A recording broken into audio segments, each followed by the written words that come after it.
All right, we are live. Man, it has been quite some time. Yoga Afro hasn't been in the building, but we are here today. And you know why we're here today? Because AFCON is coming. It is on its way. In 2 days, we will be back at it.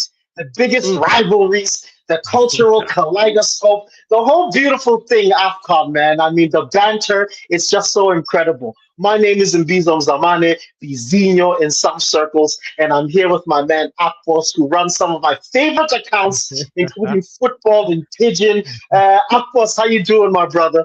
I'm doing good, my brother. Good to be back on Jogo Afro, and good that Jogo Afro is back because we've been on your neck for a while now to have those shows back on the Jogo Afro channel. So good to be back on the channel, and I think AFCON is the right time to bring content, to bring streams back on Jogo Afro. I think there is no other other platform because of what I think the channel Jogo Afro signifies for me. It signifies a lot of things for different people, but for me, I think it talks a lot about the rich African culture, the African football, the jollof rice, the wolof rice, whatever you want to call it, the fufu, everything. So I think it's the right time, right timing, and I'm honored to be on the comeback show for Jogo Afro. My man, Akpos, thank you for that, bro. It's such humbling words. All right, my brother, I said to you off air that I don't want it Yeah. to be long, right? Mm, I don't want this one to be a huge one, but AFCON is coming, and we haven't had an opportunity to discuss some of the bigger elements of the tournament. As the tournament goes along, we'll get into the details. We'll get into the groups. We'll get into the players. We'll do that whole shebang. But for mm. today, I want to cover three topics with you. The first is let's discuss who we believe our favorites are. Okay. Let's talk about who are not our favorites, but perhaps can surprise in the tournament. So, in other words, our dark horses. Okay. And then finally, let's discuss maybe not just the group of death, but I know we've mentioned that there's one or two other groups that are complicated, to say the least. Yeah. So we'll deal with who's the hardest group, the group of death, Mm. and which other groups could be a little bit more complicated. And before I get into mine, brother Akpos, you are my guest. You are my guest here. I mean, feel at home, but you are my guest. So I want you to give me an Mm. overview of who you think your favorites are for the tournament and why these teams. Firstly, I will want to talk about Morocco because I think for people who have followed the history of the African Cup of Nations, the host nation, a lot of times when they are strong, where they have good players, where they have a structure in place, the facility and all of that. I think they have always been one of the teams to look out for in the Afghan history. If you check out some of the teams that have won it in the history, you can see that okay, when they are hosting, if they have a Mhm. strong squad, they definitely are going to be in the conversations. I want to talk about Morocco because it's not just with the fact that they are hosting, because I think the fact that they have the 12th man and the crowds and the stand Mhm. is going to play a big factor in this competition. We saw it play out at the WAFCON while they host the last WAFCON, which is the Women African Cup of Nations, and they went Exactly. all the way to the final and they came very close, to lifting the trophy. But we know the Super Falcons, they're a fantastic team and they got the prize. But I think Morocco, they have the support of the home fans, the home crowd. They're going to be playing on home turf, familiar ground, familiar territory. That's going to play a significant factor in who I think would eventually come out winners. So I would want to keep my eyes on Morocco. But are they beatable? Yes, but I think Morocco, they have it. They have the players. They have the structure. They've been building for years. They have, a system in place that we've seen them come up, that it's not just the national team working. The women's team are doing fantastically well. The young guy is great. They are going to the World Cups and also do it very well. So I think Morocco would be one team to watch out for.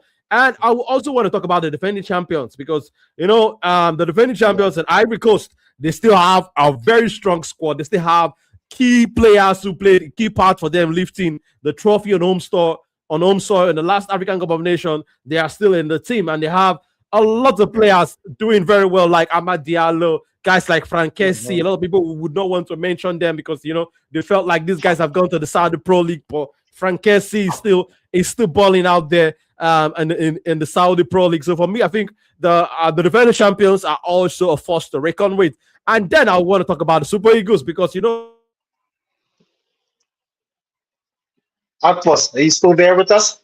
I think you're cutting out a bit, but yeah, yeah. This guy, I knew he was going to come here with that audacity to say Nigeria is among the favorites, and I'm eager to hear my brother's points. But while we wait for him, perhaps to come back, maybe let me just agree with him. Let me just say that for me, at least with Morocco and Ivory Coast, I believe it's impossible to leave out Morocco as one of the favorites. As Akpos mentioned there, being at home is always pivotal in any competition, particularly for large competitions like AFCON, World Cup. We've seen it before that the home team can be spurred forward by that 12th man that Akpos mentioned there. And frankly, they'll be rearing to go Morocco because for me, the last AFCON, they had a very disappointing outing. They had a very disappointing outing, and I think with the players that they have, with the work that they've done at every single level, with the performances that they've had at the World Cup and against very strong European teams, strong South American teams, I think that they'll really back themselves to be among the favorites for sure. But that also comes with pressure. So the question will be, can they manage that pressure as well? Um, Ivory Coast as well. Yes, defending champions. In fact, what's funny is last AFCON, when I said that Ivory Coast was one of the favorites, people rubbished me. People rubbished me. I mean, in a roundabout way, they came back to be, a powerful team. They almost were knocked out. Akpos, I took over from you, my brother. I hope you don't yeah, mind. I was yeah. just Apologies, making some apologies. points. Don't worry. I Yeah, was just making some points about why I mm, agree with you with Ivory Coast exactly, before you get exactly. back Go on. into Nigeria. Mm, They were almost knocked out in the last AFCON, but with the switch of coach, Fai came in, and then for me, they reached the potential that I always believed them to have. And absolutely, they have to be among the favorites for this tournament to retain it. Africa is not unfamiliar with returning champions. We've seen it on multiple occasions on this continent, so it's not impossible to imagine a team as deep and as quality as Ivory Coast sort of uh, being one of those favorites. mm, Again, for me, people might not think this is important, but I always believe having an African coach.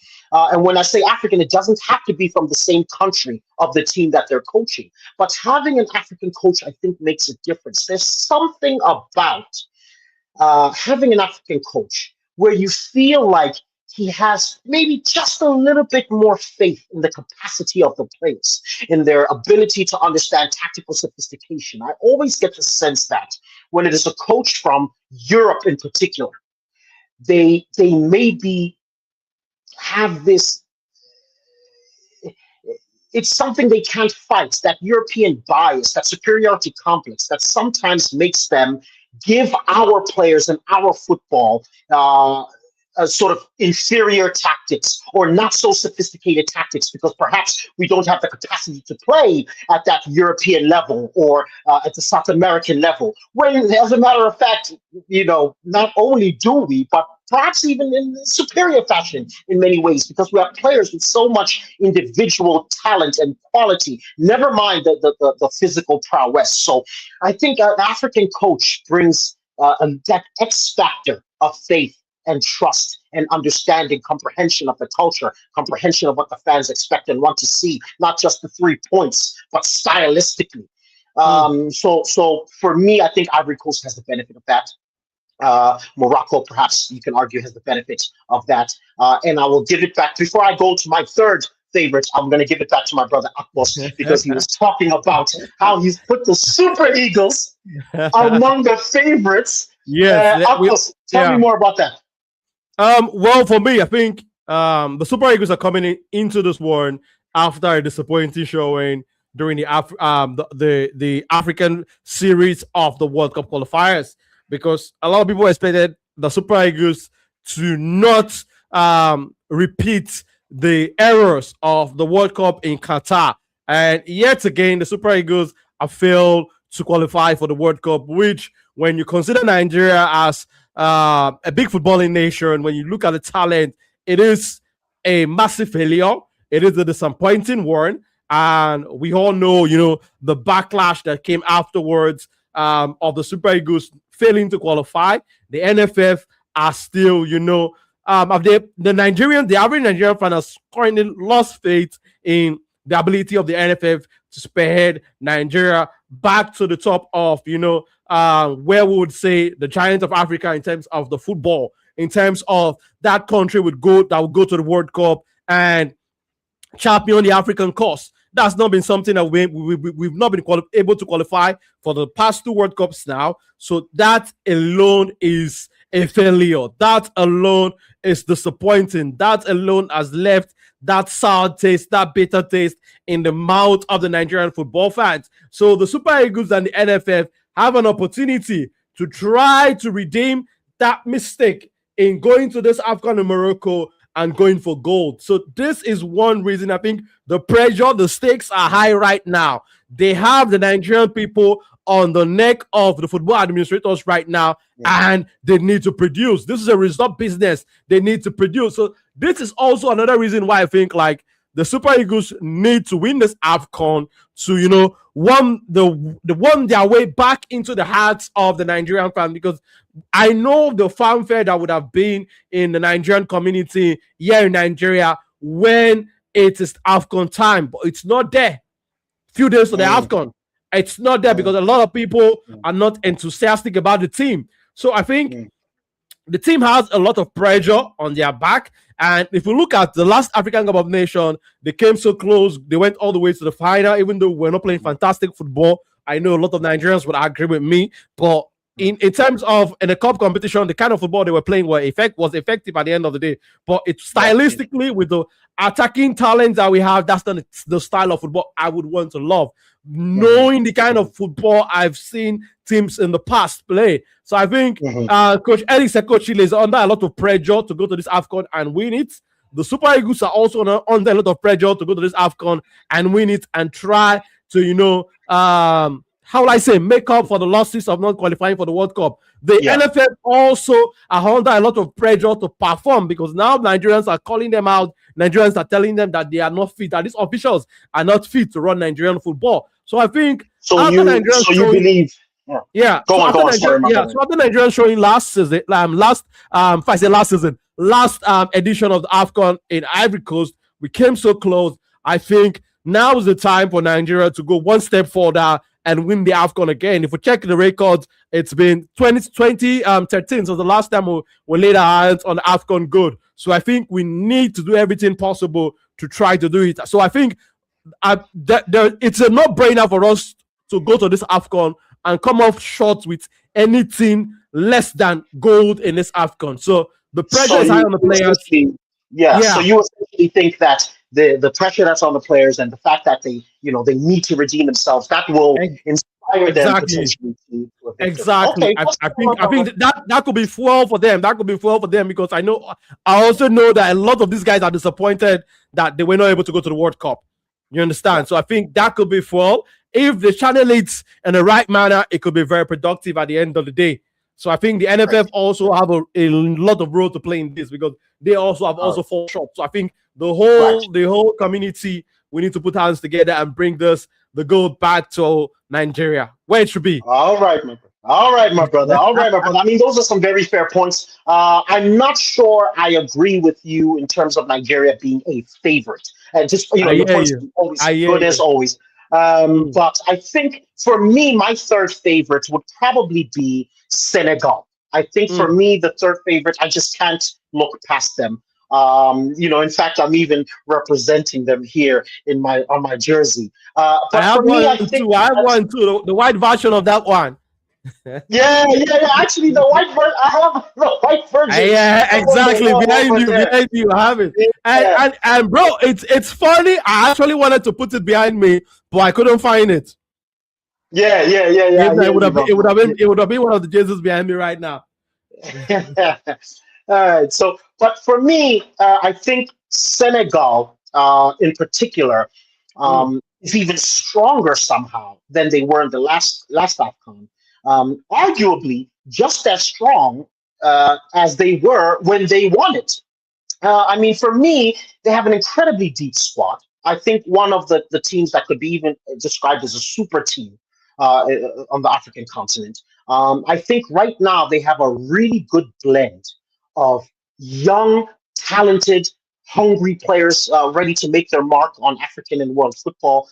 But they also have a lot of experienced players, a lot of older players who've been through it, who are also champions with Senegal in AFCON. They don't have my favorite coach of all time, my favorite African coach of all time, Ali Cisse, anymore. But they still do also have an African coach. They still do also have, I think, the mentality of a team that believes in itself, believes in its culture, believes in its players, and they can go on and I think and make a huge splash. So even their AFCON win it wasn't so long ago. So I think that Senegal is absolutely one of the favorites. Speaking about Nigeria, I think I've lost my brother Akbos again, but that's okay. I'll keep going here. I think in terms Yeah. of Nigeria, I would add them to the dark horses. So again, I'm shifting gears here. Let's move to the dark horses. I would add Nigeria to a dark horse. Why can't I put Mm. them as favorites? For the same reasons that you discussed here. So for the Yeah, same yeah, reasons that you yeah. believe Mm. that will push them into inspiring them to the title. For me, it's the reasons why they're not favorites, in fact, but they're dark horses. Absolutely dark horses. And the other ones that I would add to that group of dark horses is Egypt, Algeria, and then if I might have the audacity, I'm going to put Bafana Bafana there as well. Egypt, again, for obvious reasons. Egypt is one of the top teams in African football history, the team that's won AFCON the most times. They have one of the best African players of all time in Mohamed Salah and a slew of other top quality players, whether they're playing in Europe or domestically in Egypt. Egypt is always good, always strong, can never count them out. They don't have another team that doesn't have to be playing well necessarily to get the job done, to win, to go far. Okay, Algeria is so incredibly deep. Also, former champions. So many top quality players, and I think their group is complicated. So even getting out of the group will warm them up for the tougher competition that they might face later. So that for me has to be among the dark horses. Nigeria, again, the talent that they have, the mentality of winners that they have. They are a giant of African football. No matter how things are going domestically, no matter how NFF is messing up or doing this or doing that, Nigeria Mm. will be there. Nigeria will be in the conversation. Nigeria will be hard to beat. And so Nigeria, absolutely one of those teams where definitely can win this tournament, especially if the other teams underperform. The last one I'm going to add there, and this one is partly because of evidence, but partly because of love, is Bafana Bafana. For me, we are among the most consistent teams on the continent at this current juncture in time. We have proven that we can, punch it up with the big boys. We beat out Nigeria to a spot in the World Cup. World Cup. We Yeah. lost to Nigeria in the semifinals last year, but I thought we played extremely well. Before we lost to Nigeria, we beat convincingly a Morocco squad who is now among the favorites. They were among the favorites last tournament. Mm. I think we have, so many of our players play at home domestically, but for two of the teams who are among the top teams in African Champions League, always perennial favorites, among the perennial big boys. And so we have not only that chemistry, but players who are used to competing against some of the best on the continent.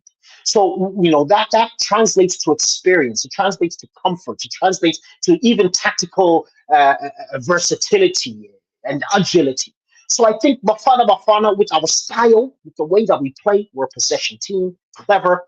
I think we have an opportunity. If we play our best football, or at least close to our best football, we will be in the conversation towards the later stages of the tournament. I think I would be satisfied with another semifinal appearance. Hurt if we exit at that point because I believe we can go all the way. I don't want to get, because of our history, of underachievement. I don't want to get too ahead of myself with Bafana Bafana, but I believe in them. I believe in them. I also don't want to put too much pressure on them, but I believe Mm. Bafana Bafana is among the dark horses. Okay, so that's it for me. Akbos, I want you to give me your dark horses. You've given me your three Yeah, favorites. yeah. You said Nigeria, Morocco, Ivory Coast. Now give me the guys who maybe we don't think that they are favorites, but they can Yeah. surprise us with it. Well, I would mention Democratic Republic of Congo, DR Congo. We saw how problematic they were during the World Cup playoff. We Yeah, saw how absolutely. they went past the indomitable Lions of Cameroon, and they Yeah, also edged Nigeria during that penalty shootout. So I think we saw what they could do over during the World Cup playoff, and they yeah. look like a very serious team. They look like a team that they Mhm. have players that will show up in the big moments. Also, Yeah, I don't know if you and Wisa will be fit to make the AFCON, but yeah. I think True. even without you and Wisa, they still have a strong attack. And in terms of balance, I think that they are one of the most balanced team when we want to compare defensive talent and Yeah, offensive yeah. talent, and also at the middle of the pack. So I think they have a solid team. A lot of people will not want to put an eye on them, but for me, I've been following this Congolese team for a while now, and I know that they mean business. So I Very think strong. they are also one of Very the strong. teams that I would want to reckon with. So I'll put them as one of the team that I would say are dark horses Very good to shout. that might go out there. If they win it, I would not be too surprised, in my opinion. Surprise. Yeah, yeah, yeah, Exactly. And yeah, I would yeah. also want to mention Bafana because just like you mentioned, Mm, they might not have. We know the rivalry between Nigeria and South Africa for sure, and I'm hoping the Nigeria and South Africa would also meet at this AFCON again, because I yeah. think we have unfinished business, we have unfinished score to settle. So much, so many We will get scores. there. We will get there if the ancestors deem it fit for both nations to clash at this AFCON. But I think Bafana, for the reasons you mentioned, that yes, the Bafana might not have players who are playing for some of the biggest clubs in Europe, but they have players who have played together for a good period of time. Mhm, Players who played together in two of the biggest clubs mhm, in the PSL, and I mhm, would say that these guys have that chemistry, they have that synergy among themselves, and they have young talented players like Mbukazi, players like mhm, mhm, Mbule. Because for me, mhm, I love to watch flair players. So players like Mbule, mhm, they excite me, and they have, if when it comes to pace, South Africa also have players like Amapolis who are fast, who are mhm. quick. I think if South Africa are able to play to their strength, they will be able to cause a lot of teams A lot of a problems. lot Yeah. of trouble, because I was talking to you a couple of days ago about teams that I think like they can pose threat with to South Africa at this AFCON. And for me, I think if South Africa avoid some of these West African giants that would want to muscle Mhm, them mhm. You on the mentioned. physical side Yeah. of the fence, I think also South Africa might go far at this AFCON. So South Africa, one of my dark horses. And I would also love to have mentioned a team that I love, that they were scoring a lot of goals at the World Cup playoff, but I don't trust their defense. It's Gabon. Gabon for Mhm, me, I think going forward, they were good. Going forward, they were exciting. They scored a lot of goals also prior to the playoff, in the World Cup qualifying series, the group stages, they scored a lot of goals. So I think for people who want to watch a team that they might enjoy, free scoring team, I think Gabon mhm. also is one of the teams. But I don't know if push comes to shove, if they begin, if they begin to meet some of these giants, if they will be Some of able these to face. giants, yeah, yeah, yeah, will be Exactly. complicated. If they would be able to Mhm. cope on the defensive side. But Gabon, I would also want to give them an Shout out. honorable mention. Yeah, yeah. No, I think that's very fair, Akbos. And I'm actually Mm. glad that you finished with Gabon because I'm going to move forward and I'm going to ask you some questions that involve Gabon because I want to move on to the group of death, my brother. Because for Gabon to get far in this tournament, they have to face two Exactly. giants, right? They have to face one team that we have both said are among the favorites, which is Ivory Coast. And the Mm. other thing they would have to face in their group is Cameroon, which, by Mm. the way, neither of us mentioned as either a favorite or a dark horse. I think that says a lot about where Cameroonian football is right Exactly, now, exactly, with absolutely all exactly. due respect, of Mm. course. But Let's talk then. Who's the group of death? Because this group, for me, is the group of death. For Cameroon, me, yeah, Ivory Coast, Gabon, and we talked about the minnows being Mozambique, right? But Mozambique, this is yeah. Africa. You can't sleep on any team. Mm, Uh, there's talented players in every nook and cranny in this place, right? So, but for me, this is the group of death. I'll explain why in a moment. But I want to get to you, Akpos. Who for you are the group of death in this tournament? We discussed a few briefly, but tell mm. me again, tell the viewers.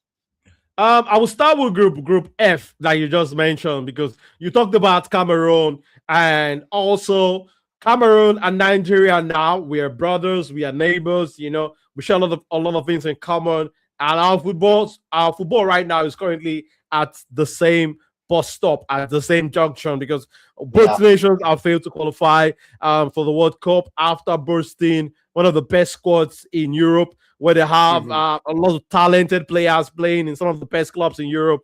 I think Agreed. I think both teams boast one of the best squads in Africa. If you want to go by names, by the Hmm. stars they have on parade, Hmm. by the clubs some of their players are playing their trade for. If we want to go by that standard, we will say, these guys should be some of the best teams. But if you look at both of them, I don't think they have been able to live up to that expectation that some of the legend past that have done the colors of the Super Eagles and the colors of the Indomitable Lions, some of the standards that the greats, that the legends have set. These current Yeah. Super Eagles and Indomitable Lion teams have not been able to live up to that standard. So Generation. for me, Cameroon is coming to this AFCON as a wounded lion.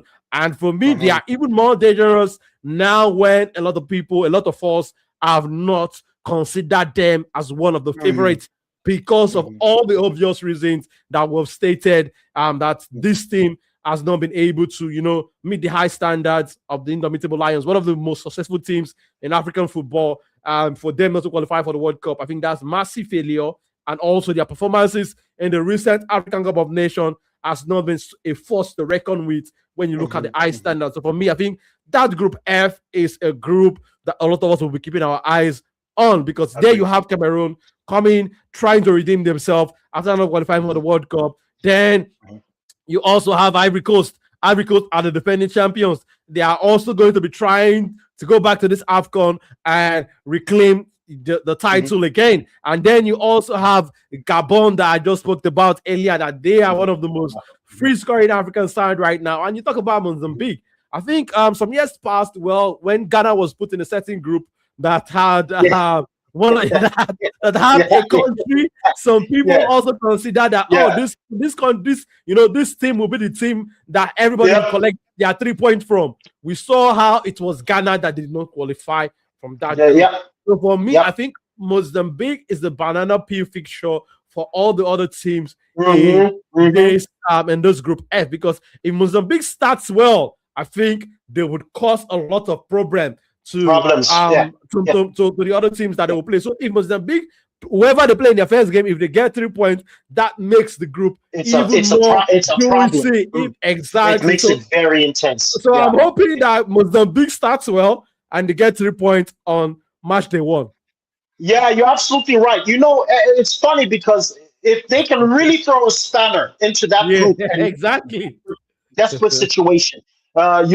So, my brother, of course, I completely agree with you on who Mm, the group of death is. And since you've analyzed it so well, I'll just briefly touch on, I think, two other groups that I mm, think are complicated. Maybe not group of death in the same way Group F is. mm, But for example, Group E, right? You look at Algeria, Burkina Faso, Equatorial Guinea, and Sudan.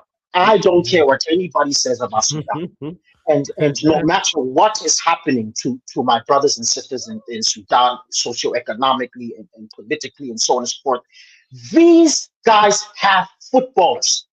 These guys have athletes. There are always talented players coming out of Sudan. They mm, always play well as a unit. They are always fearless and proud on the football field. So and they have teams who do well in the African Champions League. And most of mm, their national team will come from that. So the name is blanking on me now, but most of the national team will come from their big teams. And so this is similar to South Africa. They have this chemistry. They have this synergy, is the word that you use that I really like. So Yeah. that group is actually quite complicated. I expect Algeria to come out. I expect Burkina Faso to come in second. Mm. But this is a team where, again, anything can happen. If you don't play your best, you don't go through. It's as simple as that. If you don't play top football, if you're not focused, if you're not avoiding silly mistakes, getting the job done on both ends, you can potentially go home. And we saw how Algeria underachieved in the last World Cup. So, yes, AFCON. Mm. so yes, you expect them to top the group, but AFCON is not the kind of place where your expectations just come to be just because. We don't play football on paper on the African continent. It's played on a football pitch. It's played in 90 minutes. So Mm. I think each of these teams here needs to be cognizant of the fact that the other can beat them if they're not at their best. And then Group D, the boys Congo in there. Your dark horse Congo is in there. My Yeah. favorite Senegal is in there. Benin showed Benin, everyone exactly. over the Exactly. World That's Cup another qualifiers problem. that they can play football. And Right? Right? another problematic team there. And they have a coach. They have a coach that has been in African football for a long time in Genetro. That could cause a lot of problem. Can cause problems. Can cause problems in tournaments. It's not about your quality and your paper. It's about who gets the job done on the day. And on a number of occasions, Benin has showed us that they have the capacity to do that. They have the Giants killing gene. And so, people really need to be aware of that group as well. My brother Akbos, I don't want to hold this one too long. Short, it was explosive. It might have even been controversial. We know that in African football, no matter what you say, someone's going to beef. You can say A, you can Someone's say going to B, clip you. you know, there's always beef. There's always beef. So let's leave it there for now, my brother. But we are going to come back to your screens, ladies and gentlemen, to talk more about AFCON, to do watch alongs, to do analysis, to do previews. We are in this thing to even just banter. We're going to talk about it all, guys, over here. Maybe even share some of the best memes, some of the best videos, some of the best moments that are coming out of this AFCON with you. This is the Exactly. best time of year, and no, not because of Christmas, but because of AFCON. AFCON. My Exactly. brother Akbos, say one more thing to the fans there. Say one more thing to the viewers. Tell us where we Mm. can find you. Tell us what you're up to. Just one last quick thing for everybody who's watching at home.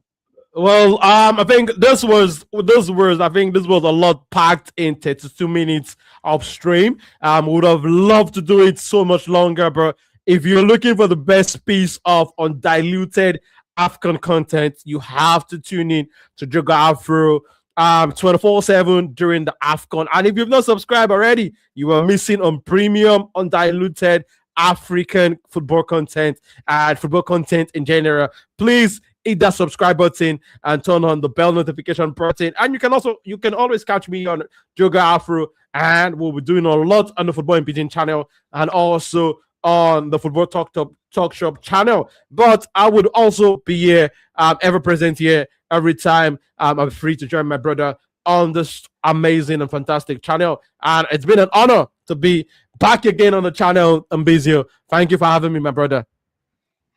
Boss, thank you so much for those kind words. And guys, like I said to you guys, football and pigeon, the same thing he said about my show is what I believe about football and pigeon. The consumption of football from our own culture, from our own Mm. language, from our own perspective, which captures essences that are different than when we speak in English. I like the language to English. I like to put a little flair, but in our own languages, in our own culture, from our own perspective, it's always a beautiful thing. And that's one of my favorite things about your channel, of course, about football and pigeon. But of course, he's on the Football Talk Shop, as he says. So please catch him over there. As for me, Mbizo Mzamane, this is Joga Afro, football from an African perspective as well, from an African lens. And this is what we're going to be doing, guys. It's going to be AFCON, AFCON, AFCON. That's it. No European football here for me, anyways. Love, love, love to all the people, all the viewers that are out there. Like, subscribe, share. You know the whole shebang. In fact, you probably know it better than me. It's the football that I know. And I love you guys so much. Akbos, I'll see you soon, my brother. Big up, big up.